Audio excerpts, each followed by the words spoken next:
Kottayam പാക്കിൽക്കവലയിൽ hiring സ്ഥാപനങ്ങൾ സൂക്ഷിക്കുന്ന കടയ്ക്ക് തീപിടിച്ചു. പാക്കിൽക്കവലയിൽ പ്രവർത്തിക്കുന്ന വലയിൽ ബിൽഡിംഗിലെ സക്കറിയ പി. ജോണിന്റെ ഉടമസ്ഥതയിലുള്ള വലയിൽ ഹയറിംഗ് എന്ന സ്ഥാപനത്തിനാണ് തീപിടിച്ചത്.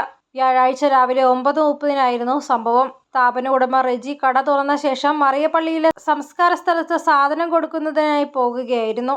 ഈ സമയത്താണ് കടയിൽ തീ പടർന്നത്. തുടർന്ന് ഓടിക്കൂടിയ നാട്ടുകാർ വിവരം അഗ്നിരക്ഷാസേന സംഘത്തെ അറിയിച്ചു. സംഭവം അറിഞ്ഞ് ചിങ്ങവനം പോലീസ് സംഘവും സ്ഥലത്തെത്തി രക്ഷാപ്രവർത്തനങ്ങൾക്ക് നേതൃത്വം നൽകി.